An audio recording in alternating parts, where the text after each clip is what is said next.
estar aqui com vocês. Puxa, é um presente de Deus. Acho que eu precisava vir, viu, pastora Amém? Desejo do meu coração, né? Peço a Deus que Ele me dê a graça de poder repartir um pouco da minha vida com vocês. Falei para a Nai, né? Quando a Ju me pegou, a pastora Juliana me pegou no aeroporto, eu falei, como é que foi? Ela falou, puxa, foi fantástico. E começou a falar, e eu comecei a ficar com frio na barriga. Falei, ui, que responsabilidade. Mas eu quero repartir só um pouco do meu coração para vocês esta noite. Algumas verdades espirituais. E amanhã, quantas vêm amanhã? Amanhã eu quero trabalhar também um pouco com a sua alma, mas amanhã eu quero trabalhar um pouquinho com o seu físico. Vamos falar um pouquinho sobre ansiedade, depressão, algumas coisas que na parte da ciência, para ajudar você também a caminhar e cumprir o chamado que Deus tem feito para a tua vida. Amém? Você pode fechar teus olhos? Quero ir mais fundo. Diga para Ele, querido. Leva-me mais perto, onde eu te encontro, no lugar secreto. Aos teus pés me rendo. Fale isso para Ele, querido. Abra a tua boca e começa a cantar essa canção. Uma oração ao Senhor. Jesus. Quero ir mais fundo, leva-me mais perto, onde eu te encontro, no lugar secreto, aos teus pés me rendo, pois a tua glória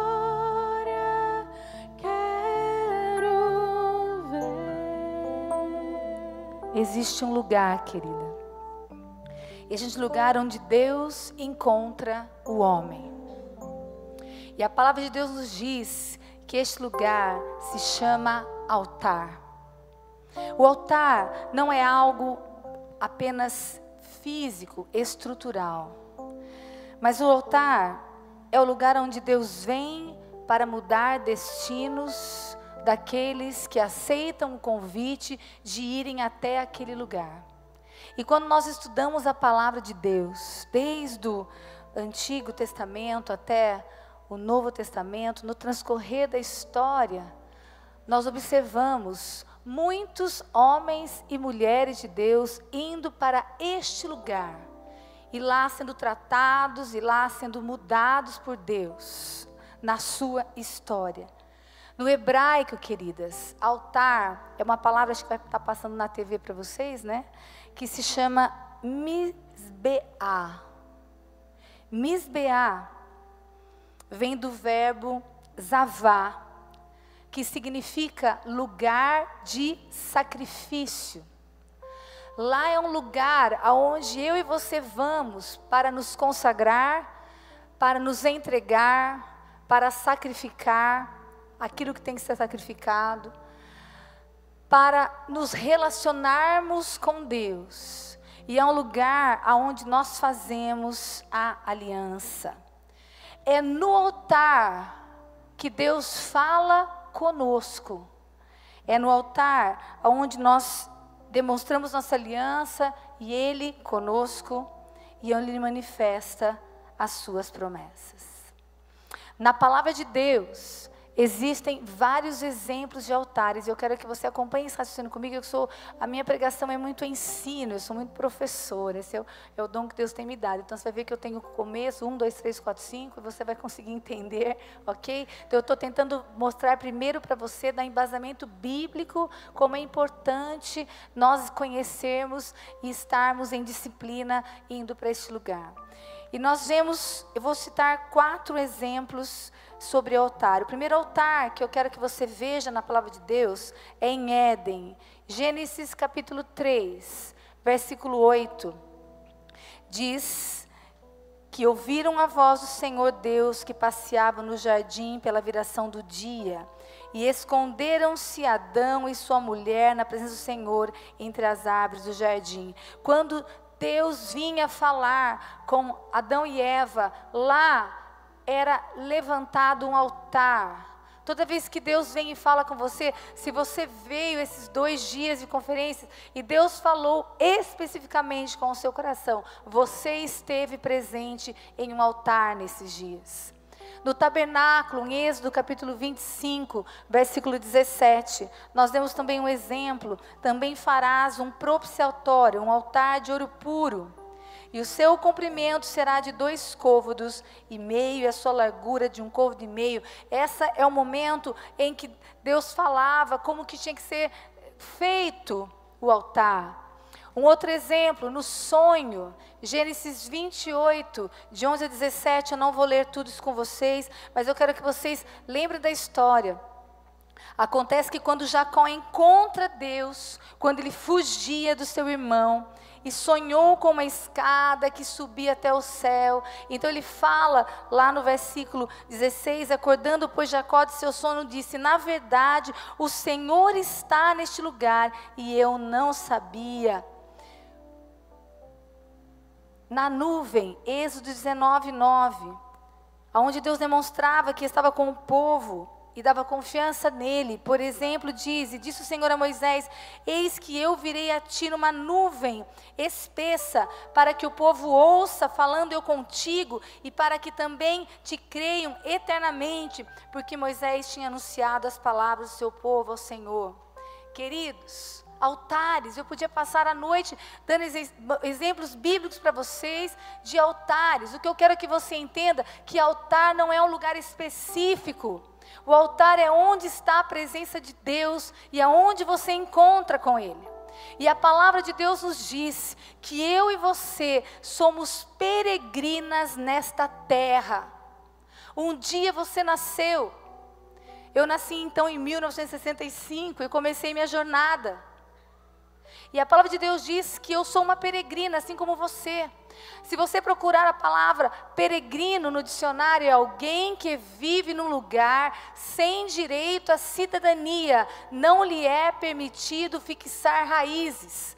É como se você fosse aos Estados Unidos e você quer morar lá, mas você não pode morar lá. Você está passeando, você é um peregrino por aquela terra, porque você não é cidadão americano. Então nós não somos cidadãos desta terra, o nosso lar é no céu. Mas enquanto Deus nos permite caminhar aqui, o tempo que Ele determinou para nós, esse tempo tem que ser vivido com muita sabedoria. E nós precisamos levantar altares, altares, altares, porque é lá que Deus vai alinhar os nossos pés e vai nos fortalecer para nós vivermos a história. Querida, Deus escreveu uma linda história de amor para você. Antes mesmo que você existisse, Deus já tinha escrito a tua história. Só que junto com a história de amor que Ele escreveu para você, Ele te deu um grande presente. E esse presente se chama livre-arbítrio. E todos os dias, quando você acorda, você tem que usar este presente de uma forma sábia para poder cumprir a história de Deus na tua vida. Quantos homens e mulheres de Deus aqui na palavra, que começaram a sua jornada no tempo determinado, porém se perderam no meio do caminho? Quantas mulheres já estiveram nas outras conferências e hoje não estão mais aqui? Aonde elas estão? Nós precisamos escolher terminar a nossa estrada, nossa jornada. Para isso, Deus nos chama a nós construirmos altares. E é sobre isso que eu quero falar esta noite com você. E eu quero usar o exemplo de um dos maiores peregrinos que a Bíblia fala, que é a vida de Abraão. A história de Abraão se abre em Gênesis capítulo 12, nós vamos começar a ver a história que ele trilhou e alguns altares que ele teve que estabelecer para que ele pudesse viver a sua história. O início da história de Abraão começa no versículo 1 até o 3 de Gênesis 12, diz: então o Senhor disse a Abraão: sai da tua terra, no meio dos seus parentes e na casa do teu pai, e vá para a terra que eu te lhe mostrarei. Farei de você um grande povo e o abençoarei. Tornarei famoso o seu nome e você será uma bênção. Abençoarei os que te abençoarem, amaldiçoarei os que te amaldiçoarem. Por meio de você, todos os povos da terra serão abençoados. Deus deu uma história para Abraão. E nós mulheres entendemos muito bem essa história. Eu tenho uma palavra que eu gosto de ministrar, que fala, aguenta mais um capítulo, que eu pego a vida de Sara e nós vamos falando todos os capítulos da vida dela, e eu fico imaginando quando chegou nesse capítulo aqui, aí Abraão fala para ela, vamos embora, para onde? Não sei, arruma tudo, para onde? Leva roupa de frio, roupa de calor? Não sei. Olha que coisa, vocês conseguem imaginar vocês indo embora para um lugar que o seu marido não fala para você onde é, que roupa você vai levar, como é que é a história? E foi assim, só que todo peregrino, ele é movido por 2 segredos, 2 palavras. Ele foi movido pelo disse o Senhor e sai. Nós precisamos ouvir a voz de Deus, então disse Deus, vai. E eu vou andando na voz de Deus. E Abraão obedeceu. E ele começou a sua jornada, rumo à promessa que Deus tinha dado para ele. Deus deu uma promessa. Deus deu promessa para você? Deus tem promessas para a sua vida, e são promessas maravilhosas, porque a história que Deus criou para você é maravilhosa, e nós temos que andar nessas promessas. E Abraão então ouviu a voz de Deus, obedeceu a voz de Deus, e começou a sua jornada. E na primeira caminhada dele, no início, Deus o leva para Siquém. Esse é o primeiro altar. Você vai seguir na tua Bíblia, você vai grifar, você vai ver como que a coisa é bem interessante. Siquém. Gênesis capítulo 12, versículo 6. Então Abraão saiu, levantou sua mulher, versículo 5, levou sua mulher, Saraí, seu sobrinho Ló, todos os bens que haviam acumulado, e seus servos comprados em Harã, partiram para a terra de Canaã e lá chegaram. Abraão atravessou a terra até o lugar do carvalho de Moré, e em Siquém, naquela época os cananeus habitavam na terra, o Senhor apareceu a Abraão e disse, a sua descendência te darei esta terra. Abraão construiu ali um altar. Então logo no início da sua jornada, Deus o levou para Siquém, e em Siquém, Abraão construiu um altar. Siquém era uma cidade localizada entre os montes Ebal e Gerazim. E a palavra Siquém no hebraico significa diligência, zeloso, cuidado para fazer o que lhe foi pedido. Na nossa vida cristã, na nossa jornada, muitas vezes nós precisaremos parar em Siquém. E em Siquém, nós temos que ter um encontro com Deus, levantar um altar para avaliar se eu estou sendo zelosa, cuidadosa, fazendo aquilo que Deus me pediu para fazer. Siquém fala de obediência. Queridas, você não vai completar a sua jornada. Você não vai conseguir viver a história de Deus para a tua vida se você não edificar na sua jornada altares de obediência. Nós vamos parar e pensar o que Deus tem pedido para cada uma de nós. Nós estamos fazendo da forma que Deus pediu? E obediência é uma escolha. Obediência não é uma sensação, não é um sentimento. Obediência é obedecer na razão. Obedecer porque nós cremos que Deus tem o melhor para nós. Deuteronômio 11:13 diz, e será que, se diligentemente obedeceres os meus mandamentos, que hoje vos ordeno de amar o Senhor vosso Deus, e de servir de todo o vosso coração e toda a vossa alma. E aí vem todas as promessas depois. Talvez hoje seja um dia que o Senhor fala para você, quero te levar para um lugar mais alto, quero te levar para um jardim secreto, quero levar você e cumprir sua história de amor. Só que, para você chegar lá, primeiro você tem que parar e erguer um altar em Siquém, um altar de obediência, de coisas que eu tenho falado há muito com você, de coisas que as palavras de Deus têm falado com você e que você não tem obedecido. Se isso você não abrir, se Abraão não tivesse parado em Siquém, ele não conseguiria chegar até o final. Siquém, lugar de avaliar o nosso chamado e se nós estamos sendo obedientes ao Senhor. Mas Abraão levanta, alinha seus passos, acerta o que tem que ser acertado e ele continua a sua jornada. E aí você vai ver no versículo 8. Dali prosseguiu em direção às colinas a leste de Betel, onde armou acampamento, tendo Betel a oeste e Ai a leste. Construiu ali um altar, diga altar, dedicado ao Senhor, e invocou o nome do Senhor. Betel, em hebraico, a tradução para nós é casa de Deus, lugar da presença de Deus e de intimidade. É interessante, na outra versão fala, né, que ele armou uma tenda. O peregrino, ele não quer só passar pela presença, o peregrino tem que permanecer na presença.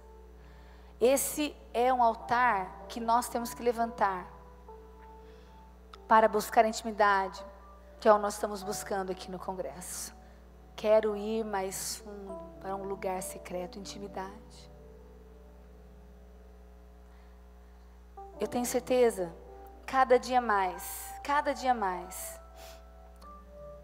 que o Senhor Jesus está muito próximo, e nosso tempo está muito curto. Talvez não vá cair não, né, pastora Naine? Vai embora, tudo no lugar. Vai subir tudo no lugar.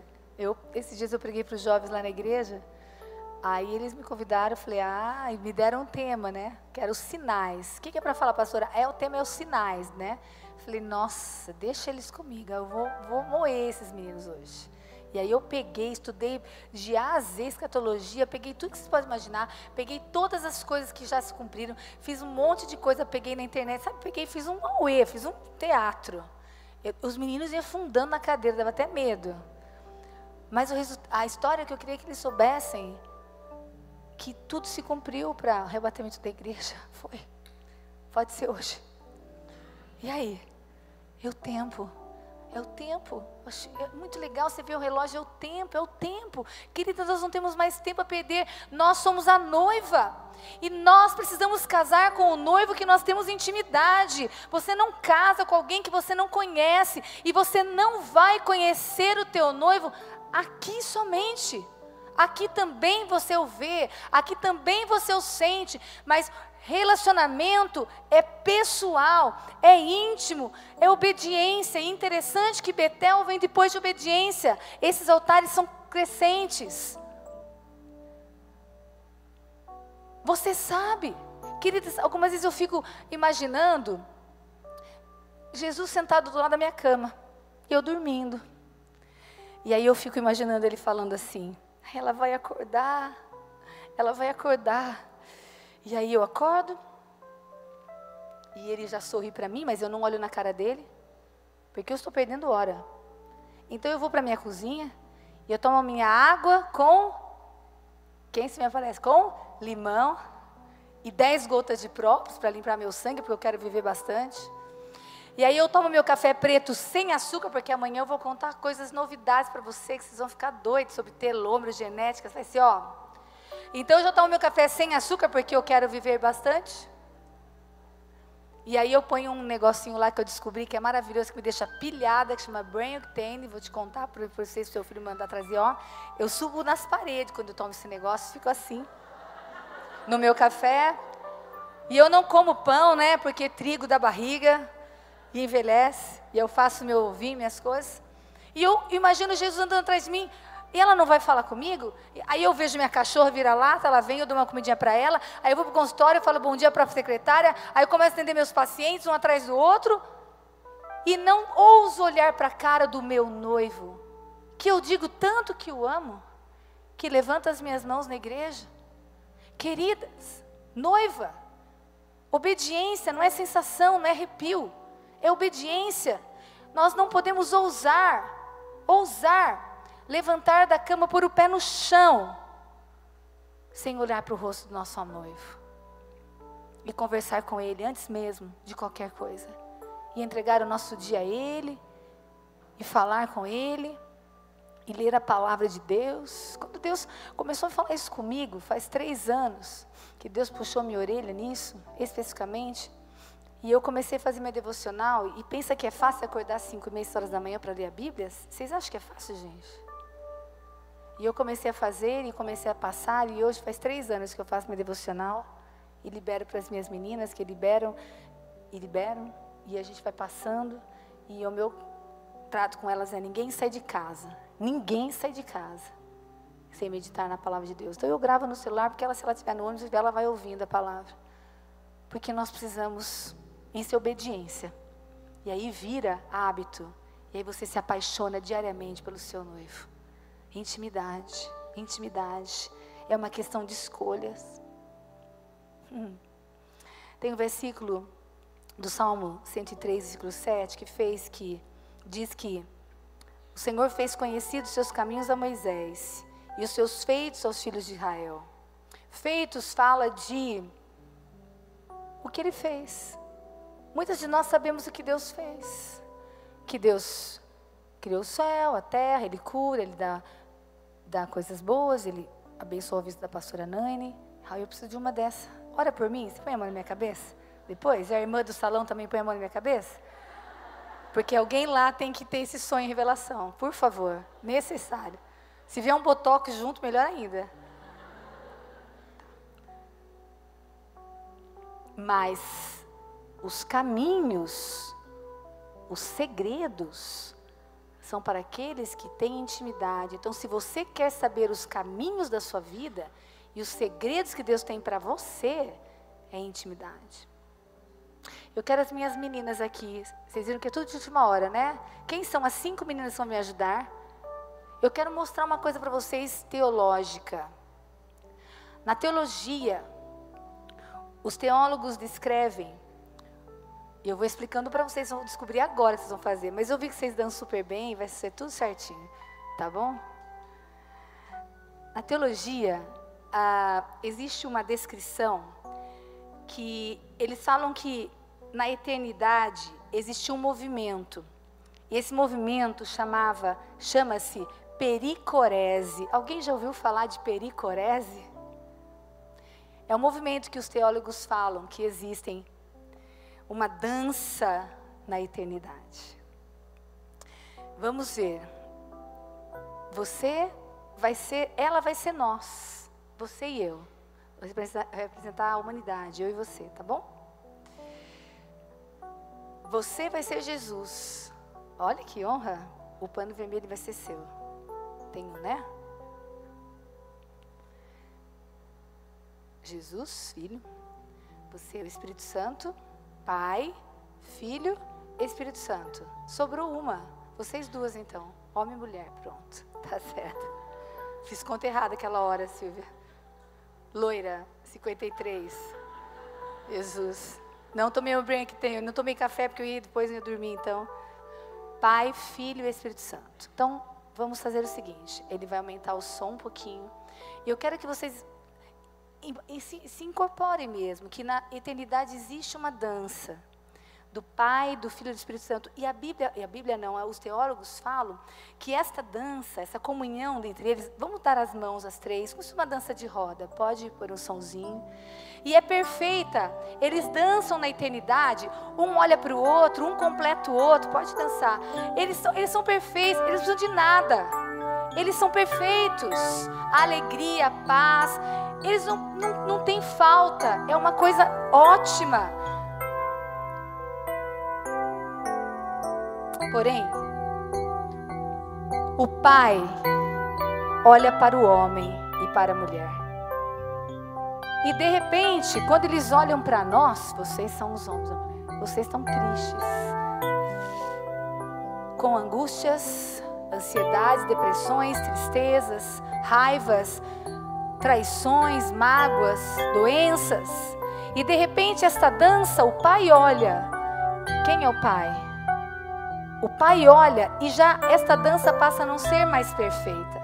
E começa a existir alguma coisa ruim. Então ele olha para o filho. E o filho entende que essa dança não era mais não estava mais completa. Então o filho vem e ele vem como uma criança. Ele caminha na terra. Ele vê a necessidade. Em obediência e amor, ele morre na cruz por você. E o sangue de Jesus derramado sobre a nossa vida. Eles não precisavam fazer isso, porque o que eles tinham lá era completo. Eles levam nós para a dança da pericorese.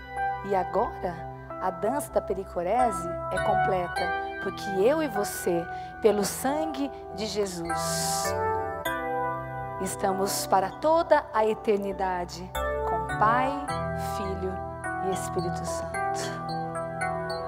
Isso é a dança da pericorese, entendeu? Agora ficou completo. Amém? Obrigada, lindas. Foi simples, né? Não doeu tanto, né? Obrigada. Ó, quer de volta? Entendeu? E nós, muitas vezes, não lembramos do sacrifício de Jesus na cruz. E nós entramos na nossa rotina de mulher, nas coisas do nosso dia a dia e nós perdemos a intimidade com Deus. Lembramos quando nós estamos aqui. No congresso, no culto, mas na nossa intimidade não existe. Betel é um altar que eu e você temos que levantar diariamente na nossa vida. E então Abraão parte para o terceiro altar. Foram 4. Terceiro altar. Segue comigo. O capítulo 13, versículo 18.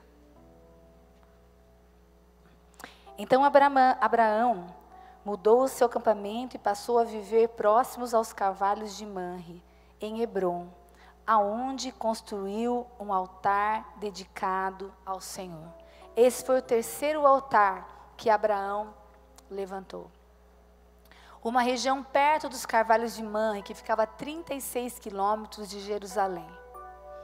Hebrom, em hebraico, eu não sei falar hebraico, vamos arriscar que seja El-Kihal, alguma coisa desse tipo, que significa altar da aliança. Lá, Deus lembrou das promessas que tinha feito.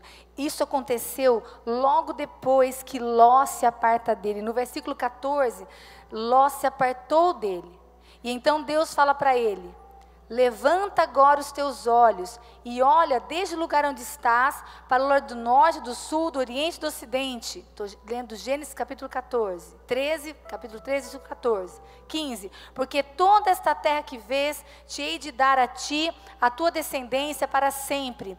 E farei a tua descendência como o pó da terra, de maneira que se alguém puder contar o pó da terra, também a tua descendência será contada. Levanta-te, percorre esta terra no seu comprimento e na sua largura, porque a ti a darei. Nesse altar, Deus fortalece Abraão. São momentos da nossa vida que Deus nos traz para o altar para falar para você: querida, eu não falei para você que é você e a tua casa que vai servir ao Senhor? Querida, eu não falei para você que eu vou restaurar seu casamento? Querida, eu não falei para você que eu levei sobre mim as tuas enfermidades? Eu não falei para você que não vai te faltar nada, porque eu sou o teu pastor e nada vai te faltar? Eu não te falei que eu vou te dar uma multidão de pessoas embaixo de você? Deus traz para o altar e Deus lembra na nossa mente aquilo que Ele já falou conosco e que muitas vezes na nossa jornada nós esquecemos. E esse é um altar maravilhoso, é um altar que nós choramos, um altar que nós sentimos a presença de Deus, o altar que você vem para frente e você é renovada. Esse é o altar que Deus te leva e que na nossa jornada muitas vezes tem que existir. Porém, Esse altar veio depois de Siquém. Siquém foi o altar da obediência. Depois veio o altar de Betel, que é o altar da intimidade. E então tem o altar de Hebrom, que é onde Deus renova e nos fortalece. Existe uma sequência. Se você precisa ser fortalecido, e Deus quer te fortalecer todos os dias, Deus quer te renovar, mas nós temos que checar o nosso altar de Siquém e o nosso altar de Betel, para que então nós possamos ser fortalecidas em Hebrom. E então, logo depois, ele vai para o quarto altar, que é o altar de Moriá. Gênesis 22, do versículo 1 a 14. Eu não vou ler toda essa história, porque é uma história muito grande. Mas é a história que vocês conhecem, aonde Deus pede o filho da promessa em sacrifício. É o altar da entrega total. É o altar aonde nós damos a Deus todo o nosso corpo. E queridas, deixa eu contar uma coisa para vocês. Se você quer viver a história que Deus tem para a tua vida, você tem que passar pelo altar de Moriá. Porque é no altar de Moriá, quando eu entrego totalmente a minha vida a Deus, que eu começo a ser completamente sensível à sua voz. E a pergunta que Deus trouxe ao meu coração e que eu queria repartir com você é: qual altar que Deus tem que levantar neste tempo da tua vida? E eu quero encerrar lendo com vocês Juízes capítulo 9. Eu quero que você abra a tua Bíblia. Eu não quero me delongar muito, quero orar com vocês, mas capítulo 9 eu quero que você entenda. Acharam? Eu falo que sempre quando a gente tem que achar esses livros, eu dou graças a Deus ter sido criada na igreja presbiteriana, porque aí eu fico assim, ó. Quem foi da presbiteriana e da batista nas suas infâncias? Então você lembra que a professora ensinava assim pra gente: Gênesis, Êxodo, Levítico, Números, Deuteronômio, Josué, Juízes, cheguei. Pronto, achei já Juízes na sua Bíblia. Juízes, capítulo 9. O que acontece nesse momento é o seguinte: naquela época dos livros de Juízes, não existia um rei sobre toda a nação de Israel. Existiam tribos que eram governadas por juízes. Gideão era o líder de uma das tribos e ele tinha acabado de vencer a grande batalha contra os amalequitas. E então, as outras tribos se reúnem e elas pedem para que Gideão assuma como rei de Israel. E Gideão não aceita. Não aceita. Só que Gideão era um homem que tomava maca peruana. Quem lembra da maca peruana? Uhul, né? Uhul, né? Porque Gideão teve 70 filhos. Ele teve 70 filhos, esse homem. Ele tinha maca peruana na caixa d'água. Ele tomava banho de boca aberta, tomando água. E um dos seus filhos se chamava Abimeleque. E esse menino, ele não tinha um coração temente a Deus. E ele se ensoberbeceu. Então ele sai matando todos os seus irmãos, porque ele queria ser o rei. E ele mata todos. E um só sobrevive, que era Jotão. E Jotão, ele sobe para o monte. E lá ele começa a declarar uma parábola, um prólogo, né? Ele começa a contar uma história. Ele estava falando sobre o seu irmão, sobre a situação, mas eu quero trazer isso para os nossos dias. E você vai ler a partir do versículo 7. Então, Juízes 9, versículo 7. Quando Jotão soube disso, subiu ao topo do monte Gerizim e gritou para eles: ouçam-me, cidadãos de Siquém, para que Deus os ouça. Certo dia, as árvores saíram para ungir um rei para si, e disseram à oliveira: seja o nosso rei. A oliveira, porém, respondeu: deveria eu renunciar ao meu azeite, com o qual se presta honra aos deuses e aos homens para dominar sobre as árvores? Então as árvores disseram à figueira: venha ser o nosso rei. E a figueira, porém, respondeu: deveria eu renunciar o meu fruto saboroso e doce para dominar sobre as árvores? Depois as árvores disseram à videira: venha ser o nosso rei. E a videira, porém, respondeu: deveria eu renunciar o meu vinho, que alegra os deuses e os homens, para ter domínio sobre as árvores? Finalmente, todas as árvores disseram ao espinheiro: venha ser o nosso rei. O espinheiro disse às árvores: se querem realmente ungir-me rei sobre vocês, venham abrigar-se à minha sombra. O que isso tem a ver conosco? A palavra de Deus, ela tem uma linguagem muito simbólica. E as árvores, neste contexto, significam as pessoas que precisam de um governo, que precisam de uma direção. As árvores, queridos, é tua mãe, é teu pai, é teu marido, é teu filho, é teu vizinho, é tua amiga do trabalho. São as pessoas que Deus tem colocado na sua jornada. Nós temos que ter uma visão muito ampla do reino de Deus. Deus disse que nós temos que ter vida e vida em abundância. E Deus trouxe você aqui nesse congresso, Ele está alinhando você no seu tempo, para você cumprir a tua jornada. Ele te abençoa, mas quando Deus derrama uma unção sobre você, Deus derrama uma palavra sobre você, um alinhar de paz sobre você, primeiro vem sobre você. Mas isso que Deus te deu não é para você, sobre você, com você. Tudo que você recebe na casa de Deus, tudo que você recebe no altar, tudo que Deus trouxer para você, é para você poder repartir a outras pessoas, senão isso não tem propósito. Senão isso não tem o porquê. Deus te trouxe aqui para te abençoar e mudar a tua vida, mas Ele tem um objetivo com isso. É que quando você saia naquela porta lá, isso que você foi cheio aqui, seja repartido com alguém, com alguma árvore que está precisando. Porque quando ele fala que essas árvores chegaram para a oliveira, para a videira e figueira, oliveira, figueira e videira, fala de pessoas cristãs, fala de igreja, fala de unção, fala de alegria, fala de fruto, fala de mim e de você que estamos no altar de Deus. E muitas vezes tem pessoas que estão perto de nós, e nós ficamos muito felizes com a unção que é derramada sobre esse altar, com o arrepio que você sente, com o que Deus fez esses dias, e você não consegue enxergar a árvore.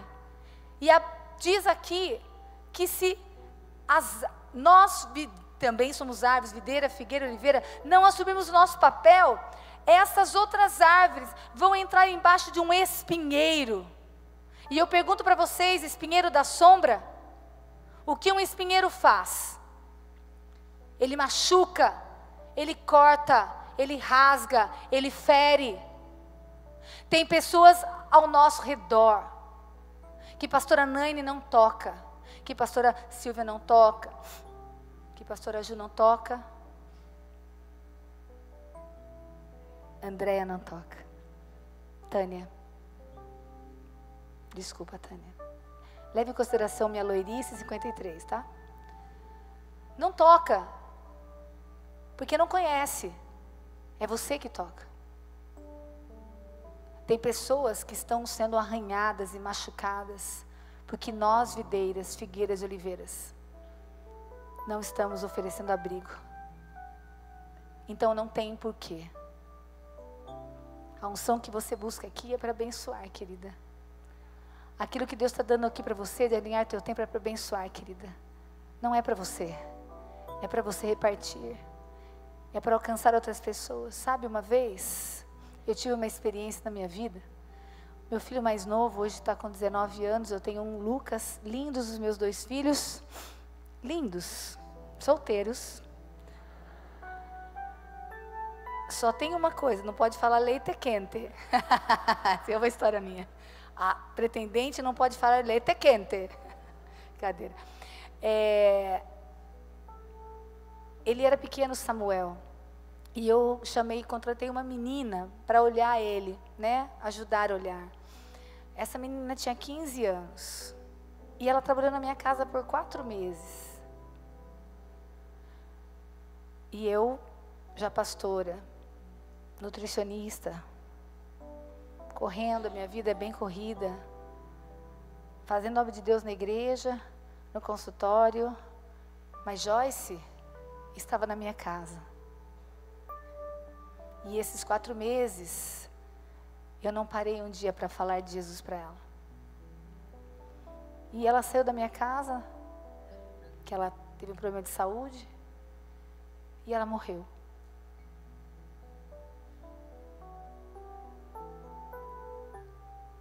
Ela estava embaixo do espinheiro, e a videira, a oliveira e a figueira, aqui,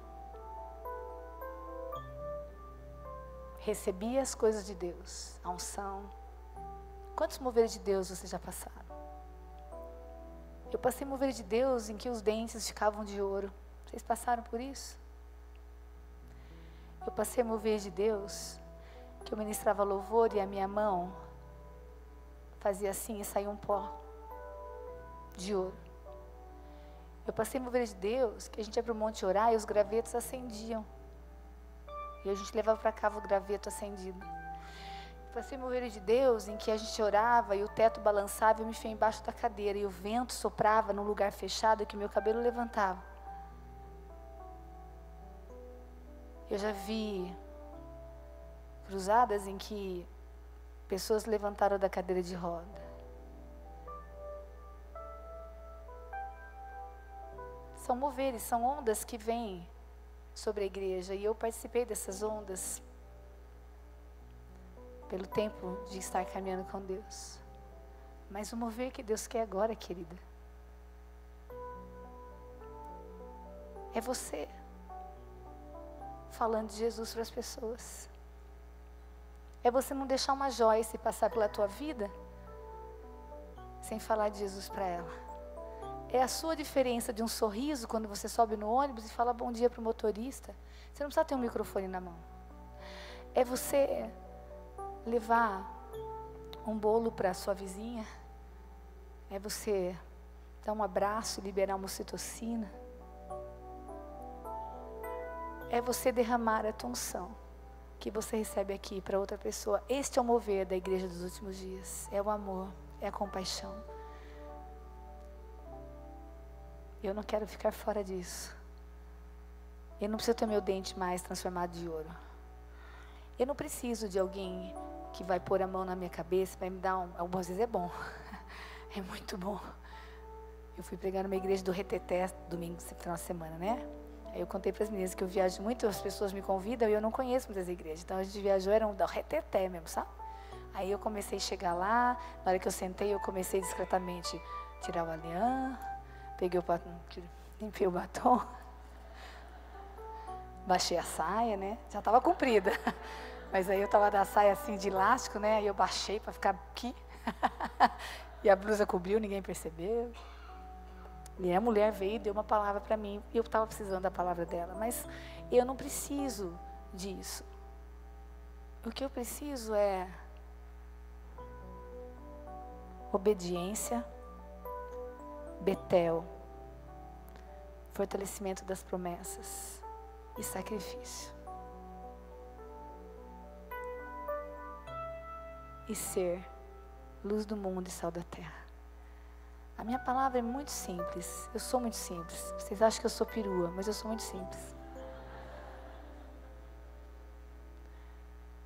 Eu gostaria muito de desafiá-las ao que vocês receberam essas 2 noites passadas e hoje, a vocês saírem daqui para compartilhar. E eu ouso ainda dizer para vocês que no momento em que vocês estiverem sendo a árvore frondosa e estiverem fazendo algo a alguém, o Senhor vai potencializar na sua vida tudo o que você recebeu aqui. Vamos ficar de pé? Pedir para os músicos subirem. To wear your crown, you're a king, you're a queen inside and out.